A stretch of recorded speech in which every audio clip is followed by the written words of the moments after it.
ನಮಸ್ಕಾರ ಸ್ನೇಹಿತರೆ, ಇದು ಅರಿವು ಕನ್ನಡ ಅಕಾಡೆಮಿ. ಈ ನಮ್ಮ ತರಗತಿಗಳು ಇಷ್ಟವಾಗುತ್ತಿದ್ದರೆ ಸಬ್ಸ್ಕ್ರೈಬ್ ಮಾಡಿ, ಲೈಕ್ ಮಾಡಿ ಮತ್ತು ಕಮೆಂಟ್ ಮಾಡಿ. ಬನ್ನಿ ತರಗತಿಯನ್ನು ಶುರು ಮಾಡೋಣ. ಕಳೆದ ಭಾಗದಲ್ಲಿ ಹೇಳಿರುವಂತೆ ಭಾರತೀಯ ರಾಷ್ಟ್ರೀಯ ಕಾಂಗ್ರೆಸ್ ಬಗ್ಗೆ ನಾವು ನೋಡುತ್ತಿದ್ದೆವು. ಭಾಗ 2ರಲ್ಲಿ ತೀವ್ರಗಾಮಿಗಳ ಯುಗ ಮತ್ತು ವಿಭಜನೆಯ ಕುರಿತು ನೋಡೋಣ. ಪ್ರಶ್ನೆ 11. ಇಡೀ ದೇಶದಲ್ಲಿ ಕ್ರಾಂತಿ ಸೃಷ್ಟಿಸಿದ ಬಂಗಾಳ ವಿಭಜನೆ ಯಾವ ವರ್ಷದಲ್ಲಿ ಆಯಿತು? ಇದಕ್ಕೆ ಸರಿಯಾದ ಉತ್ತರ 1905.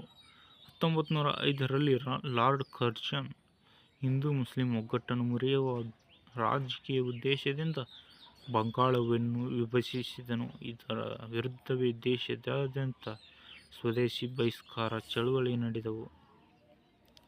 ಈ ಸ್ವದೇಶಿ ಬಹಿಷ್ಕಾರ ಚಳುವಳಿಯು ಬಂಗಾಳದಲ್ಲಿ ಮಾತ್ರ ನಡೆಯಬೇಕೆಂದು ಮಂದಗಾಮಿಗಳು ಹೇಳಿದರೆ, ತೀವ್ರಗಾಮಿಗಳು ಇದು ಇಡೀ ದೇಶಾದ್ಯಂತ ಹರಡಬೇಕೆಂದು ಹೇಳಿದರು. ಈ ವಿವಾದದಿಂದಾಗಿ ಭಾರತೀಯ ರಾಷ್ಟ್ರೀಯ ಕಾಂಗ್ರೆಸ್ 2 ವಿಭಾಗವಾಗಲು ಕಾರಣವಾಯಿತು. ಪ್ರಶ್ನೆ 12. ಮಂದಗಾಮಿಗಳು ಕಾಂಗ್ರೆಸ್ ಯಾವ ಅಧಿವೇಶನದಲ್ಲಿ ಮಂದಗಾಮಿಗಳು ಮತ್ತು ತೀವ್ರಗಾಮಿಗಳು ಎಂದು ವಿಭಜನೆ ಆಯಿತು? ಇದಕ್ಕೆ ಸರಿಯಾದ ಉತ್ತರ 1917ರ ಸೂರತ್ ಅಧಿವೇಶನ. ಹೋರಾಟದ ವಿಧಾನ ಮತ್ತು ಅಧ್ಯಕ್ಷ ಸ್ಥಾನದ ಆಯ್ಕೆಯ ವಿಚಾರವಾಗಿ ತೀವ್ರ ಭಿನ್ನಾಭಿಪ್ರಾಯವುಂಟಾಗಿ 1907ರಲ್ಲಿ ಸೂರತ್ ಅಧಿವೇಶನದಲ್ಲಿ ಕಾಂಗ್ರೆಸ್ ಪಕ್ಷವು ಮಂದಗಾಮಿ ಮತ್ತು ತೀವ್ರಗಾಮಿ ಎಂದು ಎರಡಾಗಿ ಸೀಳಾಯಿತು. ಇದನ್ನೇ ಸೂರತ್ ವಿಭಜನೆ ಎಂದು ಕರೆಯುತ್ತಾರೆ. ಪ್ರಶ್ನೆ 13. ಸ್ವರಾಜ್ಯ ನನ್ನ ಜನ್ಮಸಿದ್ಧ ಹಕ್ಕು, ಅದನ್ನು ನಾನು ಪಡೆದೇ ತೀರುತ್ತೇನೆ ಎಂದು ಘೋಷಣೆ ಮಾಡಿದವರು ಯಾರು? ಇದಕ್ಕೆ ಸರಿಯಾದ ಉತ್ತರ ಬಾಲಗಂಗಾಧರ ತಿಲಕ್. ಲೋಕಮಾನ್ಯ ಬಾಲಗಂಗಾಧರ ತಿಲಕರು ತೀವ್ರಗಾಮಿಗಳ ಪ್ರಮುಖ ನಾಯಕರಾಗಿದ್ದರು. ಅವರು ಜನರಲ್ಲಿ ದೇಶಭಕ್ತಿ ಮೂಡಿಸಲು ಗಣೇಶೋತ್ಸವ ಮತ್ತು ಶಿವಾಜಿ ಜಯಂತಿ ಹಬ್ಬಗಳಾಗಿ ಸಾರ್ವಜನಿಕವಾಗಿ ಆಚರಿಸಲು ಪ್ರಾರಂಭಿಸಿದರು. ಇದರಿಂದ ಸಾಕಷ್ಟು ಜನ ಒಂದಾಗಿ ಇದ್ದಾರೆ ಎಂದು ಬ್ರಿಟಿಷರಿಗೆ ತೋರಿಸಿದರು.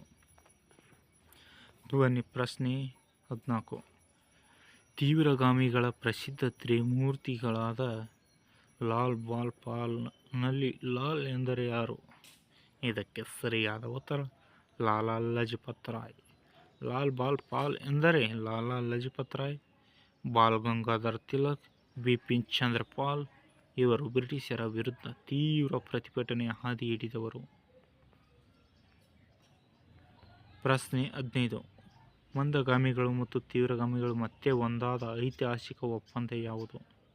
ಇದಕ್ಕೆ ಸರಿಯಾದ ಉತ್ತರ ಲಕ್ನೋ ಒಪ್ಪಂದ 1916ರಲ್ಲಿ ನಡೆಯಿತು. ಅಂಬಿಕಾ ಚರಣ್ ಮಜುಮ್ದಾರ್ ಅಥವಾ ಎ.ಸಿ. ಮಜುಮ್ದಾರ್ ಅವರ ಅಧ್ಯಕ್ಷತೆಯಲ್ಲಿ ನಡೆದ 1916ರ ಲಕ್ನೋ ಅಧಿವೇಶನದಲ್ಲಿ ಮಂದಗಾಮಿಗಳು ಮತ್ತು ತೀವ್ರಗಾಮಿಗಳು ತಮ್ಮ ಭಿನ್ನಾಭಿಪ್ರಾಯ ಮರೆತು ಮತ್ತೆ ಒಂದಾದರು. ಇದೇ ವೇಳೆ ರಾಷ್ಟ್ರೀಯ ಕಾಂಗ್ರೆಸ್ ಮತ್ತು ಮುಸ್ಲಿಂ ಲೀಗ್ ನಡುವೆಯೂ ಒಪ್ಪಂದವಾಯಿತು. ಧನ್ಯವಾದಗಳು ಸ್ನೇಹಿತರೆ. ಮುಂದಿನ ಭಾಗದಲ್ಲಿ 3ನೇ ಭಾಗವನ್ನು ನೋಡೋಣ. ಧನ್ಯವಾದಗಳು. Thank you.